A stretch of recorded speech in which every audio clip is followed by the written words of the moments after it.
Hello friend, welcome to my YouTube channel. आज का ये वीडियो ये है राष्ट्रीय शक्ति के तत्व। फर्स्ट हो गया राष्ट्रीय शक्ति क्या है। अंतर्राष्ट्रीय राजनीति के विद्वानों ने राष्ट्रीय शक्ति को राष्ट्र का सबसे बड़ा केंद्र बिंदु माना है, जिसके चारों ओर उसकी विदेश नीति के विभिन्न पहलू के चक्कर काटते रहते हैं। अंतर्राष्ट्रीय ये राष्ट्रीय शक्ति की कुछ परिभाषा दी है विभिन्न विद्वानों ने। फर्स्ट हो गया मार्गेनथाउ के अनुसार राष्ट्रीय शक्ति राष्ट्र की वह शक्ति है जिसके आधार पर कोई व्यक्ति दूसरे राष्ट्रों के कार्यों, व्यवहारों और नीतियों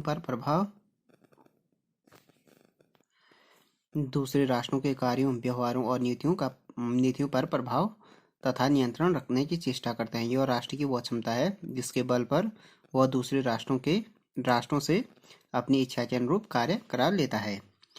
दूसरा हो गया पैडल फोल्ड एवं लिंकन के अनुसार राष्ट्रीय शक्ति भौतिक और सैनिक शक्ति तथा सामर्थ्य का सूचक है। राष्ट्रीय शक्ति को हम शक्ति एवं सामर्थ्य का वह योग मान सकते हैं जो एक राज्य अपने राष्ट्रीय हितों की पूर्ति के लिए तथा राष्ट्रीय लक्ष्यों की प्राप्ति के लिए उपयोग में लाता है। उसके बाद हो गया हार्टमैन के अनुसार राष्ट्रीय शक्ति में यह बोध होता है कि अमुक राष्ट्र कितना शक्तिशाली अथवा निर्बल है या अपने राष्ट्रीय उद्देश्यों की पूर्ति करने की दृष्टि में उसमें कितनी क्षमता है। इस परिभाषाओं से ये स्पष्ट होता है कि राष्ट्रीय शक्ति एक राज्य द्वारा दूसरे राज्य को प्रभावित करने की क्षमता है, परंतु इस क्षमता के पीछे दंडात्मक शक्ति भी होती है। अब हो गया राष्ट्रीय शक्ति के तत्व। राष्ट्रीय शक्ति मूल रूप से सैनिक शक्ति है, परंतु इस शक्ति की रचना में अनेक तत्व कार्य करते हैं और इसलिए वे भी शक्ति के घटक तत्व कहे जा सकते हैं। वे तत्व क्या हैं जिसमें राष्ट्र शक्तिशाली बनता है। एक शक्तिशाली राज्य की कल्पना करते ही एक विशाल क्षेत्र, अतुल जनसंख्या, धन बाहुल्य, प्राकृतिक साधनों की प्रचुरता, विकसित औद्योगिक संस्थान, उर्वरता, असीम सैनिक शक्ति, आधुनिकतम दृष्टि से संगठित सेनाओं का ध्यान आता है। तथापि इनमें से कोई भी तत्व अकेला या सामूहिक रूप से भी शक्ति का निर्माण नहीं करता। ब्राजील आकार में बहुत बड़ा है। पाकिस्तान और बांग्लादेश के पास बहुत बड़ी जनसंख्या है। बेल्जियम औद्योगिक दृष्टि से क्या है, बहुत विकसित है। स्विट्जरलैंड के पास आधुनिक सेना है, परंतु उपरोक्त किसी भी राष्ट्र को शक्तिशाली नहीं कहा जा सकता है। जैसे वे तत्व क्या है जो राष्ट्र को क्या शक्तिशाली बनाता है। एक राज्य की कल्पना करते समय एक विशाल क्षेत्र आता है और अतुल जनसंख्या, धन बाहुल्य, प्राकृतिक संसाधनों की प्रचुरता, विकसित औद्योगिक संस्थान, उर्वरता, असीम सैनिक शक्ति, आधुनिकतम दृष्टि से सैनिक संगठन। पर ये किसी एक राष्ट्र के पास होने चाहिए। जैसे ब्राजील में क्या है, बहुत बड़ा है। पाकिस्तान और बांग्लादेश के पास बहुत बड़ी जनसंख्या है। बेल्जियम के पास क्या है, औद्योगिक दृष्टि से बहुत डेवलप्ड है। और स्विट्जरलैंड के पास क्या है, आधुनिक सेना है। परंतु उपरोक्त में किसी को क्या शक्तिशाली नहीं कहा जा सकता है। विशाल क्षेत्र और जनसंख्या के होते हुए भी सन 1940 तक क्या चीन अत्यंत कमजोर राष्ट्र था। आज चीन विश्व के प्रमुख तम शक्ति बन गया है। चीन के क्षेत्रफल, जनसंख्या अथवा औद्योगिक शक्ति में कोई व्यापक बुनियादी परिवर्तन न होते हुए भी चीन शक्तिहीन राष्ट्र से शक्तिशाली राष्ट्र बन गया, क्योंकि साम्यवादी शासन में इन संशोधनों के प्रयोग का लक्ष्य बदल गया। अतः संसाधनों का होना मात्र शक्ति नहीं, परंतु उसका इस प्रकार से उपयोग करना कि वे दूसरे राज्यों को प्रभावित कर सकें, तभी शक्ति का एहसास होता है। राष्ट्रीय शक्ति के तत्वों में मोटे तौर पर 3 वर्गों में बांटा जा सकता है। एक हो गया प्राकृतिक, दूसरे हो गया सामाजिक, तीसरे हो गया प्रत्यात्मक। प्राकृतिक तत्वों में आते हैं भौगोलिक विशेषताएं, प्राकृतिक साधन, जनसंख्या आते हैं। सामाजिक तत्व में हो गया आर्थिक विकास, राजनीतिक ढांचा और राष्ट्रीय मनोबल आते हैं। प्रत्यात्मक नेतृत्व में आते हैं आदर्श, बुद्धि और दूरदर्शिता आते हैं। राष्ट्रीय शक्ति के प्रमुख तत्व निम्नलिखित हैं। फर्स्ट हो गया भूगोल। भूगोल राष्ट्रों की शक्ति के लिए एक आधारभूत ढांचा प्रस्तुत करता है। भूगोल मूलक राजनीति के विद्वान कहते हैं कि शक्ति का मुख्य अवयव भूगोल ही है। किसी राष्ट्र की जड़ उस राष्ट्र के भूगोल में स्थित है। भूगोल से संबंधित घटक निम्नलिखित हैं। फर्स्ट हो गया क्षेत्रफल। राष्ट्रीय भूमि का आकार स्वयं में एक राष्ट्रीय शक्ति का तत्व है। अनेक बातों के समान होने पर भी एक देश जितना बड़ा होगा उसकी सुरक्षात्मक शक्ति उतनी ही अधिक होगी। क्षेत्र के विस्तृत होने से राष्ट्र में 2 प्रकार की वृद्धि होती है। एक तो बड़े क्षेत्र वाला राष्ट्र अधिक जनसंख्या संभाल सकता है, और दूसरा उसके पास प्राकृतिक संपदा भी अधिक और विविध प्रकार की हो सकती है। राष्ट्र का बड़ा आकार उसे निश्चित रूप से कुछ सैनिक लाभ भी पहुंचाता है। सन 1937 और 1945 में जापान चीन को उसके विशाल आकार के कारण ही कुचल नहीं सका। आधुनिकतम विश्व की दो महान शक्तियां अमेरिका और रूस का क्षेत्रफल बहुत बड़ा है। बड़े क्षेत्रफल वाले देशों को ही महाशक्ति का दर्जा मिलने की संभावना रहती है। भूटान हो गया, स्वीडन, फिनलैंड आदि देश महाशक्ति बनने का सपना नहीं सजो सकते, क्योंकि क्षेत्रफल की दृष्टि से बहुत छोटे छोटे देश हैं। दूसरा हो गया, दूसरा भूगोल का दूसरा ये हो गया जलवायु। भूगोल से संबंधित दूसरा घटक है जलवायु। जलवायु अत्यंत प्रभावक भौगोलिक तत्व है जिस देश के में उत्पादन सार्वजनिक स्वास्थ्य पर व्यापक पड़ता है।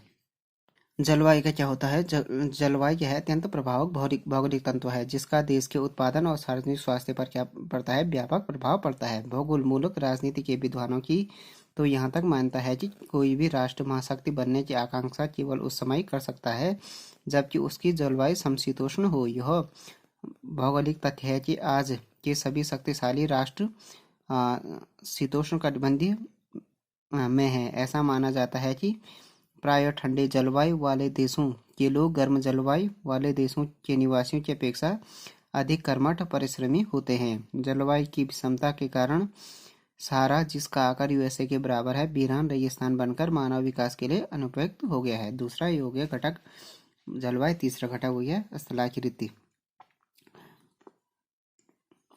टोपोग्राफी। स्थलाकृति के लक्षणों में राष्ट्रों के बीच प्राकृतिक सीमाओं का निर्धारण होता है। नदियों, पहाड़ों या पर्वतों या समुद्रों में से घिरे हुए राष्ट्र देशों से अधिक सुरक्षित होते हैं जिनकी सीमाएं प्राकृतिक नहीं होती हैं। जो देश पर्वत या समुद्र से घिरे होते हैं उनकी वो अधिक क्या होते हैं? सुरक्षित होते हैं जिनकी सीमाएं प्राकृतिक नहीं होती। जिन राष्ट्रों के मध्य पर्वत या समुद्र के जरिए प्राकृतिक सीमा होती है उनमें प्रायः सीमा संबंधी विवाद और संघर्ष उत्पन्न नहीं होते हैं। स्थलाकृति के परिणामस्वरूप राष्ट्रों को सुरक्षित सीमांत प्राप्त हो जाते हैं। पेरिनीस पर्वत श्रृंखलाओं के कारण स्पेन यूरोप के राजनीतिक व फौजी द्वंद्वों की लपेट से परे रहा। इंग्लिश चैनल ने ब्रिटेन को एक लंबे समय तक सुरक्षा प्रदान की। आज भी अटलांटिक व प्रशांत महासागर यूएसए को प्राकृतिक सुरक्षा की सुविधा प्राप्त हो रही है। चौथा हो गया अवस्थिति। ब्रिटेन, फ्रांस व यूएसए को अटलांटिक महासागर पर स्थित होने का बड़ा लाभ मिला है। यूरोप के महाद्वीप से अटलांटिक महासागर द्वारा पृथक होने के कारण यूएसए विशाल सेनाएं और समुद्री बेड़े पर रखे बिना देर तक अपना आर्थिक विकास करता रहा। क्या हुआ कि यूरोप के महाद्वीप अटलांटिक महासागर द्वारा पृथक होने के कारण क्या यूएसए की विशेष सेना और समुद्री बेड़े रखे बिना देर तक अपना विकास करता रहा। इसी कारण दोनों विश्व युद्धों में उसकी औद्योगिक उत्पादन की क्षमता एवं सैनिक शक्ति ने मित्र राष्ट्रों को विजयी बनाया। ब्रिटेन की द्वीपीय स्थिति ने उसे महाशक्ति बनाने में सहायक सिद्ध हुई। इसी कारण वह यूरोप के राज्यों के आंतरिक झगड़ों से पृथक रहते हुए भी अपनी नौसैनिक शक्ति, व्यापार एवं साम्राज्य का निर्बाध विकास करता रहा। दूसरा घटक हो गया दूसरा तत्व हो गया राष्ट्रीय शक्ति का, हो गया प्राकृतिक संसाधन। राष्ट्रीय शक्ति के निर्माण का दूसरा महत्वपूर्ण तत्व राष्ट्रीय प्राकृतिक संसाधन है। प्राकृतिक संसाधन से प्राय है मुख्यतः खनिज, खाद्यान्न हो गया, भूमि हो गया, भूमि से प्राप्त अन्य पदार्थ। जिस देश के पास जितना अधिक खनिज पदार्थ जैसे कोयला हो गया, तेल हो गया, लोहा हो गया, तांबा, माइका, यूरेनियम आदि जितनी धातुएं प्रचुर मात्रा में होंगी वह उतना ही शक्तिशाली होगी। उदाहरण के रूप में 1973 से पहले अरब देश अंतर्राष्ट्रीय राजनीति में महत्वपूर्ण थे, परंतु तेल की उपलब्धता ने महत्वपूर्ण बना दिया है अरब कंट्रीज को। परंतु इसका यह अर्थ नहीं है कि केवल खनिजों की उपलब्धता के कारण कोई स्वयं में शक्तिशाली हो जाता है, अपितु उन खनिजों का उपयोग हेतु वहां पर वैज्ञानिक क्षमता व औद्योगिकरण भी होना अनिवार्य है। खाली मिनरल्स या जो खनिज तत्व हैं उनके होने से कोई राष्ट्र क्या नहीं होता है, पावरफुल नहीं होता, बल्कि वहाँ पर टेक्नोलॉजी और इंडस्ट्रियल इंडस्ट्री होना जरूरी है।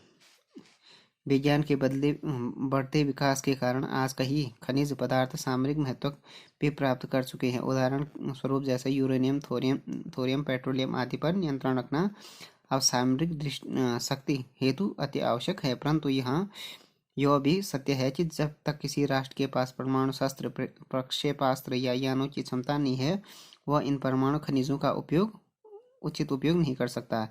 सैन्य के साथ साथ गैर सैन्य आवश्यकताओं हेतु खाद्यान्नों के उत्पादन में भी राष्ट्र का आत्मनिर्भर होना आवश्यक है। अपने इन घरेलू आवश्यकताओं की पूर्ति हेतु वह दूसरों पर निर्भर रहेगा। तीसरा तत्व हो गया राष्ट्र शक्ति का जनसंख्या, पॉपुलेशन।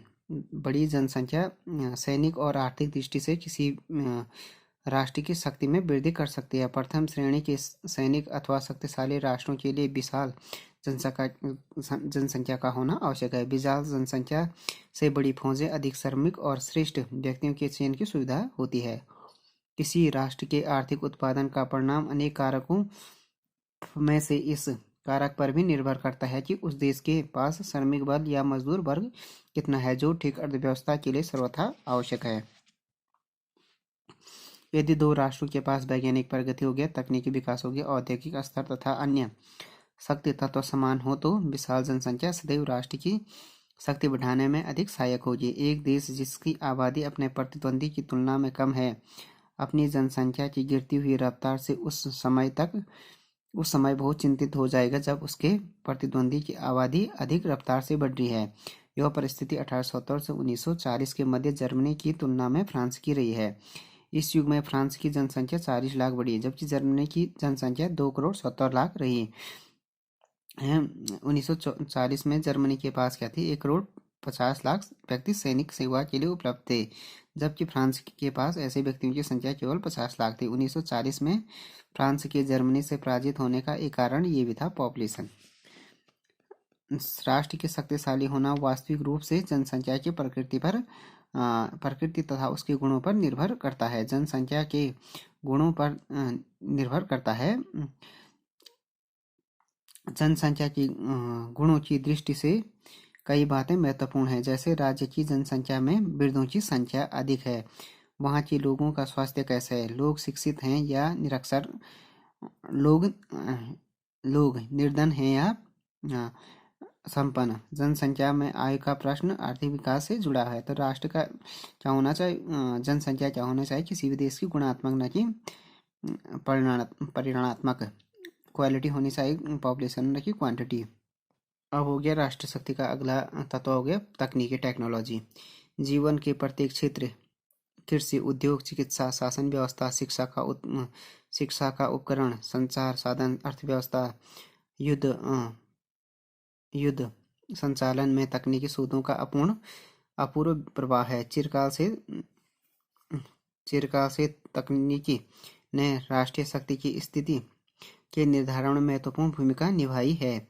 यह माना जाता है कि तकनीकी ज्ञान की दृष्टि से एक राष्ट्र जितना आगे बढ़ जाता है, वह उतना ही शक्ति की दृष्टि से भी आगे आ जाता है। तकनीकी विकास से राष्ट्रीय शक्ति अनेक रूपों में प्रभावित होती है। तकनीकी प्रगति राष्ट्र के स्वरूप को बदल देती है। पुराना परंपरावादी समाज और राष्ट्र आधुनिक एवं प्रगतिशील बन जाता है। तकनीक के विकास या तकनीकी आने से क्या होता है? ये परंपरावादी समाज या क्या बन जाता है?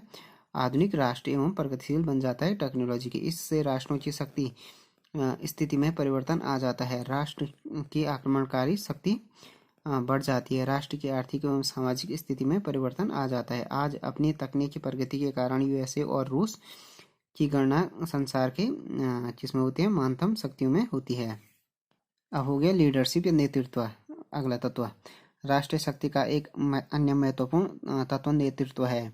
नेतृत्व में ही राष्ट्रीय शक्ति के अन्य सभी आधार उचित दिशा में निर्देशन पाते हैं। नेतृत्व शक्ति के अन्य तत्वों के विकास तथा अनुशीलन की प्रेरणा देता है। नेतृत्व अकेला भी कभी कभी इतना प्रभावशाली होता है कि वह शक्ति का एक स्वतंत्र तत्व माना जा सकता है।